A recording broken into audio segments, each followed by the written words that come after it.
రిషబ్ పంత్ ఈ young cricketer గురించి world క్రికెట్కి పరిచయం అక్కర్లేదు. మైదానంలోకి అడుగు పెడితే ఎదురొచ్చే బాల్ని బౌండరీకి పంపడం తప్ప వేరే విషయం తెలియదు. ఇతను బాదిన బౌలర్లు మళ్ళీ చిన్న చితక వాళ్ళు కాదండోయ్. వరల్డ్ క్రికెట్లో తమకంటూ సుస్థిర స్థానాన్ని ఏర్పరచుకున్న వాళ్లే. ప్రత్యర్థి ఎవరైనా, బంతి ఎవరి చేతిలో ఉన్నా అతని టార్గెట్ మాత్రం ఒకటే, కొడితే బంతి బౌండరీ అవతల పడాలి. అలాంటి పంత్ టీమిండియాలో నిలదొక్కుంటున్న సమయం. అప్పుడప్పుడే అసలైన క్రికెట్ మజాని ఆస్వాదిస్తున్న క్షణం. క్రికెట్ అభిమానులకు యువరక్తంలో ఉండే కసిని పరిచయం చేస్తున్న క్షణం.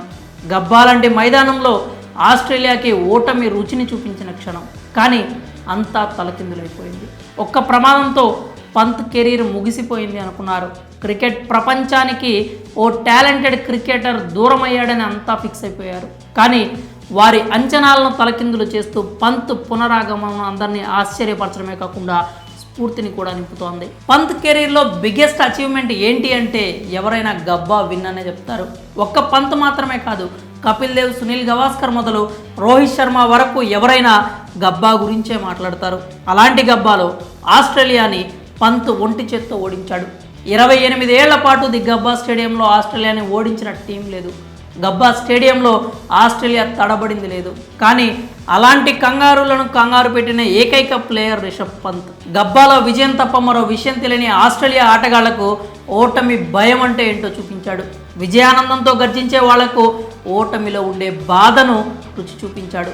ఒక్క మాటలో చెప్పాలి అంటే ఆస్ట్రేలియా జట్టుకు ఒక పీడ కలను మిగిల్చాడు. ఇప్పటికీ పంత్ పేరు వింటే ఆస్ట్రేలియా జట్టు ఒక్క అడుగు వెనక్కి వేస్తుంది అనడంలో ఎలాంటి సందేహం లేదు. అంత గొప్ప విజయాన్ని అందించిన పంత్కు ఆ విక్టరీ గొప్పతనం రోహిత్ శర్మ చెప్పే వరకు తెలియదు. పంత్ దానిని ఒక సాదాసీదా విజయం అనుకున్నాడు. ఓడిపోవాల్సిన సిరీస్ను గెలిచామనుకున్నాడు. పంత్ అలా అనుకోవడంలో తప్పులేదు. ఎందుకంటే పంత్ అప్పుడు 23 ఏళ్ల కుర్రాడు.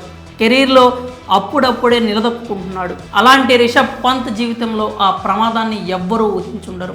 నిజానికి అది పంత్కు మాత్రమే కాదు, మొత్తం టీమిండియా అభిమానులకు కూడా ఒక పీడకల లాంటిది. ఆ ప్రమాదం తర్వాత పంత్ తిరిగి టీమిండియాలోకి రావడం దాదాపుగా అసాధ్యమని అనుకున్నారు.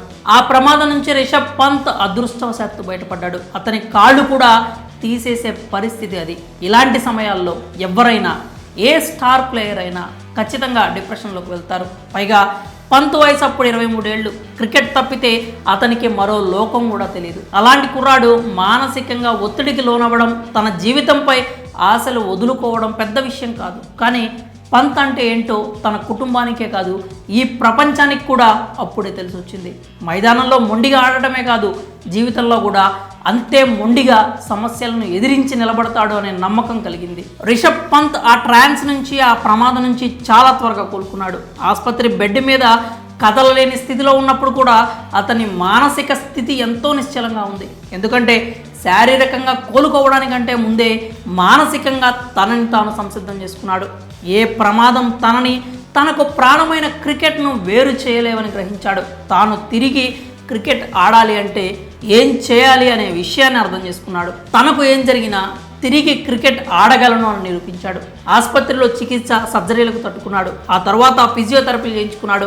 NCAలో తన రికవరీని స్టార్ట్ చేశాడు. వైద్యుల పర్యవేక్షణలో తాను తిరిగి మైదానంలోకి రావడానికి ఏదైతే చేయాలో అదంతా చేశాడు. అప్పుడు రిషబ్ పంత్ మళ్ళీ తిరిగి కాంపిటేటివ్ క్రికెట్లోకి అడుగు పెట్టగలడని వైద్యులు కూడా నమ్మలేదు. మోకాలు డిస్లొకేట్ అయిన ఒక వ్యక్తి ఇలాంటి ఫిట్నెస్ సాధిస్తాడని వాళ్ళు కూడా నమ్మలేదు. పంత్ ఒక మిరాకిల్ మ్యాన్ అంటూ వైద్యులు కూడా ప్రశంసలు కురిపించేస్తున్నారు. పంత్ లైఫ్లో ఈ 2 ఏళ్లలో చాలా జరిగాయి.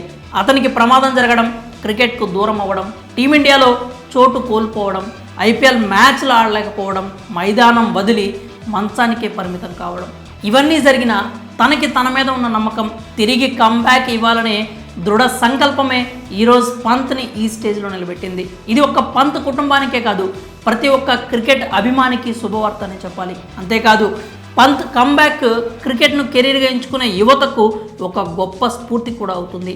కాళ్ళు తీసేసే స్టేజ్ నుంచి ఇలాంటి కంబ్యాక్ ఇస్తున్న రిషబ్ పంత్కు మనం ఏం చెప్పగలం?